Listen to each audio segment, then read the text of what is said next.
Hi friends, good morning. காலை வணக்கம். எல்லாரும் எப்படி இருக்கீங்க? நல்லா இருப்பீங்கன்னு நினைக்கிறேன். நாங்களும் ரொம்ப நல்லா இருக்கோங்க. இன்னைக்கு என்ன ரெசிபி பார்க்க போறீங்கன்னா பட்டாணி குருமா. பட்டாணி குருமா எப்படி செய்யலாம் தான் பார்க்க போறோம். அதுக்கு என்னென்ன இன்கிரீடியன்ஸ் தேவையான பொருள் பார்த்தீங்கன்னா, பட்டாணி வந்து நைட்டே ஊற போட்டுக்காங்க. நைட்டு ஊற போட்டு நான் காலைல இப்போ வேக வச்சுட்டேன். அதுக்கப்புறம் பெரிய வெங்காயத்தை வந்து ஸ்லைஸாக வெட்டி வச்சுருக்கேன். அப்புறம் தக்காளி, கருவேப்பிலை, கொத்தமல்லி, அப்புறம் அரைக்கிறதுக்கு தேவையானது வந்துட்டு தேங்காய், கொஞ்சம் சீரகம், சின்னதாக ஒரு துண்டு பட்டை, ஒரு ஏலக்காய் அரைக்கிறதுக்கு வச்சுருக்கேன். இஞ்சி பூண்டு பேஸ்ட்டு அரைச்சி வச்சுருக்கேன். அப்புறம் பட்டை கிராம்பு ஐட்டம். இப்போ நல்லெண்ணெய் ஊற்றி காஞ்சிருச்சு. இப்போ நம்ம அடுத்து என்ன போட போகிறோம்னா சோம்பு, பட்டை, பிரியாணி இலை, கொஞ்சம் கல்பாசி,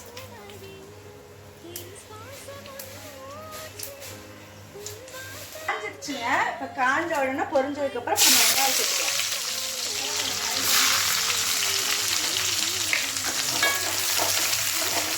இது வந்து சாதத்துக்கு குழம்பாவும் ஊற்றிக்கலாம். இட்லி, தோசை, சப்பாத்தி எல்லாத்துக்குமே நல்லாயிருக்கும்.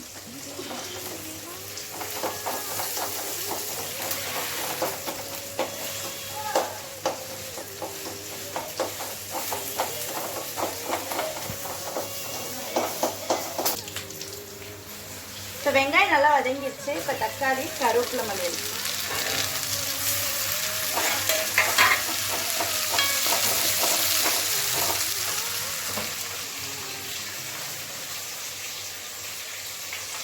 கொஞ்ச நேரம் மஞ்சத்தூள் சேர்த்துக்கலாம்.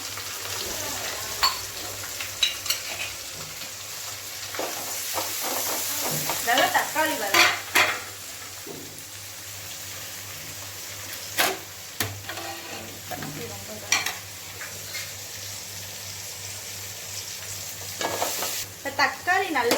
தக்காளி நல்லா வதங்கிடுச்சு.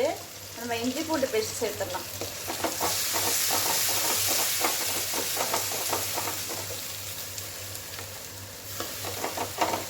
கொஞ்சம் தண்ணி அரைச்சிட்டு ஒரு ஸ்பூன் இஞ்சி பூண்டு பேஸ்ட் சேர்த்துக்காங்க.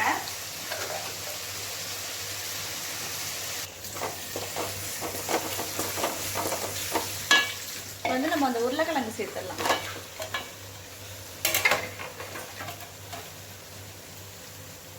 பட்டாணியில் ஏற்கனவே நம்ம உப்பு போட்டிருக்கோம். இப்போ கொஞ்சம் அரை உப்பு மட்டும் போட்டுக்கலாம்.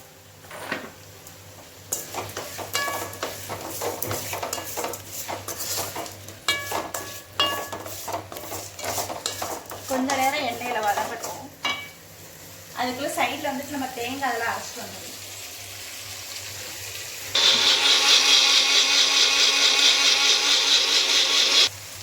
இப்போ நல்லா உருளைக்கிழங்கு எண்ணெயில் வதங்கிருச்சு. இப்போ வந்துட்டு நம்ம குழம்புக்கு தேவையான மசாலா தூள்லாம் சேர்த்துடலாம். வீட்டு குழம்பு பொடி தான் நான் சேர்க்குறேன்.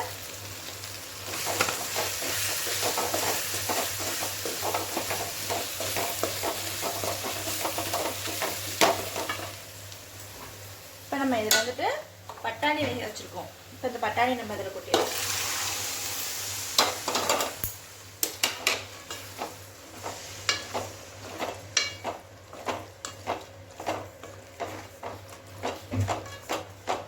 தண்ணி சேர்த்தலாம்.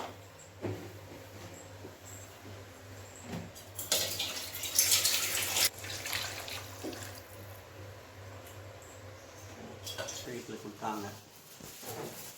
என்ன பண்ணுறீங்க? பக்கத்து வீட்டில் நைட்டு கொடுத்தாங்க பலாப்பழம். அதை அரைச்சிட்ருக்கேன். அறுத்து வச்சா பசங்க சாப்பிடுவாங்க. இன்னைக்கு நம்ம வாங்கின மாதிரி இருக்குல்ல, சொல்ல நல்லா பெருசு பெருசாக இருக்கு. சொல்ல நல்லா பெருசு பெருசாக இருக்கு.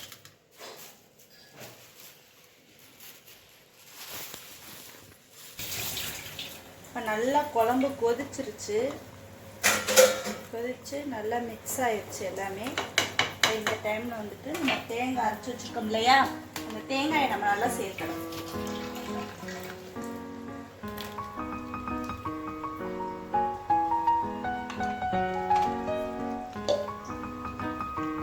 பழம் உரிச்சாச்சு. மதியானம் ஸ்நாக்ஸ்.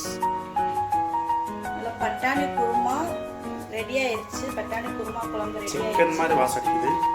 ஆமா, நம்ம வந்துட்டு பட்டை கிராம்பெலாம் அரைச்சி ஊற்றுறோம்ல, அதனால அந்த மாதிரி சிக்கன் குழம்பு மாதிரி வாசம். சூப்பராக இருக்கும். பசங்க கறி குழம்பு மாதிரி நல்லா விரும்பி சாப்பிடுவாங்க. சைவ கறி குழம்பு கூட சொல்லலாம். நீங்களே இதே மாதிரி ட்ரை பண்ணி பாருங்க.